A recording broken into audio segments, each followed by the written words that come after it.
이번 섹션에서는 별도로 파일을 별도로 만들었어요. 이게 바운더리 컨디션을 처리할 때 우리는 주로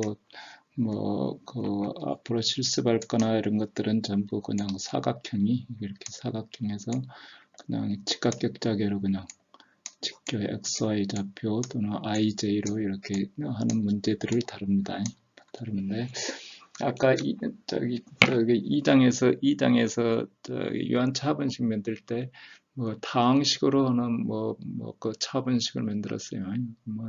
어떤 사각형 이런 방금 말했듯이 IJ 직교좌표계를 이용해서 하는데 바운더리 컨디션이 안 맞았다 이렇게. 이 그림처럼 이렇게 가로질러 간다 이렇게 가로질러 간다 그러면 여기를 반영을 하려면 여기 온도가 됐던 유동이 노스립 컨디션이 됐던 이런 거를 반영하려면 어떻게 되겠어요?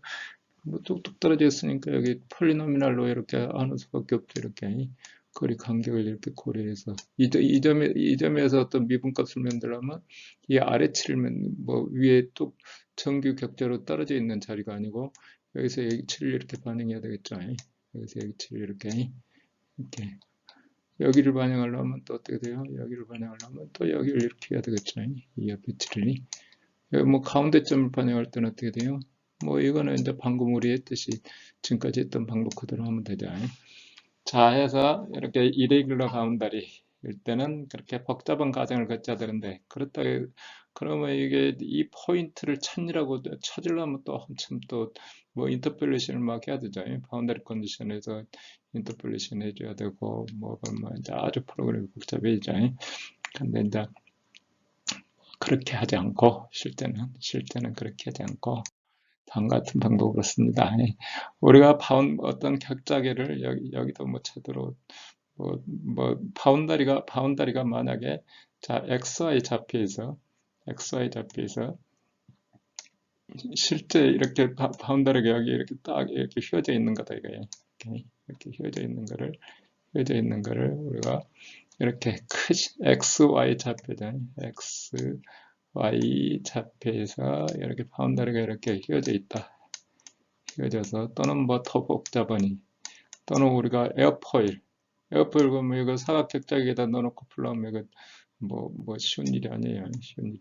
그러면 이 바운다리를 따라서 여기 그림을 글씨 쓰기보다는 훨씬 더 쉽네요. 바운다리를 따라서 격자기를 이렇게 만드는 거예요. 여기 노멀하게 이렇게 이런 격자기를 이렇게 이거보다 좌표 변환이라 그래요. 우리 다른 과목에서는 좌표 변환이나 같아요. 이렇게. 그러면 우리는 크시에타 우리 표현 그 자체로 이 숫자는 의미가 없어요. 제가 별도로 여기 크시에타라고 표시했으니까 크시에타로 해서 각 대응점이 여기서는 그냥 직각좌표가 되는 거예요. 직각좌표가 여기서는 직각좌표로 해서 방정식 자체를 변환을 시켜주는 거예요. 방정식 자체를 변환을 시켜준다. 그러면 방정식이 지금 아까 있는 독립변수가 xy로 돼 있던 게 여기 크시에 따라 바뀌는 거죠. 그리고 방정식이 이제 대폭이라고 해도 작은 앞에 개수들이 복잡하게 이제 바뀌겠죠. 이렇게 해서 바꿔서 문제를 풉니다. 아까처럼 다항식 써가지고 복잡한 이렇게 막 하는 게 아니고 에어포일 문제를 푼다든가 할 때는 그래도 이제 바꿀 때는 무슨 조건을 만족해야 되냐면 여기가 수직하게끔 수직이 근데 수직한다는 게 이게 수직한다는 게 여기 벌써 직교좌표는 아니네요. 직접 y 방향 쭉쭉 거서나 그래서 가능하면 수직하게 그만큼이 또 수직이 안 된 만큼 오차가 생기기 때문에요.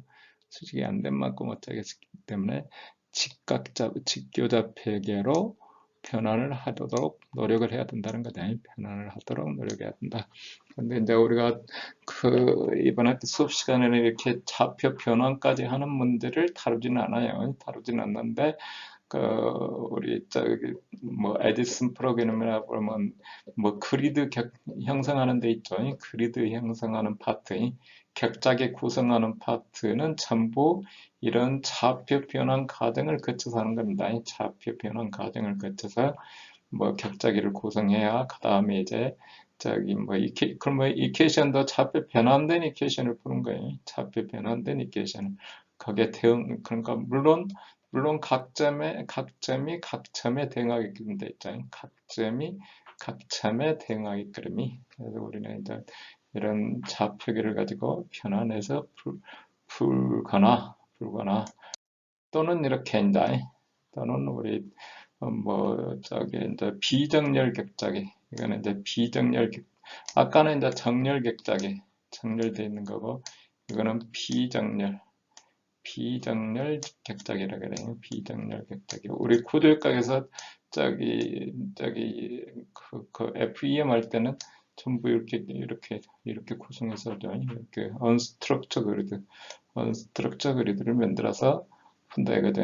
언스트럭처 그리드를 뭐 삼각형으로만 꼭 하는 게 아니라 사각형으로도 하죠. 사각형으로도 하는 거고 해서 비정렬 격자기. 근데 이제 우리는 이것도 뭐 이런 데 다루려면 비정렬 격자가 저기 에어포일이나 또는 뭐 동체 노즈분 밖을 다루려면 이렇게 해서 유동을 푼다 이거죠. 근데 이제 이런 경우는 이제 유한 요소법으로 푸는 것들이에요. 유한 요소법이. 단지 여기서 잠깐 설명을 드리는 거는 우리가 사각형만 다루니까 그러면 다른 격자계 다른 모양은 어떻게 푸냐 하는 의심을 가질 수가 있잖아요. 그래서 그런 경우는 방금처럼 저기 좌표 변환을 거쳐서 한다. 하지만 우리가 이번 학기 수업 시간에는 그런 내용까지는 포함하지 않고 자 이제 우리 또 그 실습 가운데 하나가 에디슨 프로그램을 다루는 게 있잖아요. 에디슨 프로그램의 그 렉처 강좌에 보면 이제 그리드 구성하는 데가 있어요. 그걸 보면 이제 여러 가지 모양들을 여러분들이 이제 텀 프로젝트 에어포일 같은 거에 에어포일의 뭐 양력을 계산한다 한다 그러면 전부 저렇게 좌표 변환된 격자계 상에서 계산을 하게 됩니다. 그래서 그거에 대한 설명을 일단 드리는 거예요. 그런데 이제 직접 그 예제를 풀면서 저기 에디슨에 있는 예제나 또 다른 예제를 풀면서 그런 격자계 구성이 어떻게 되는지를 공부할 수 있을 것으로 생각합니다.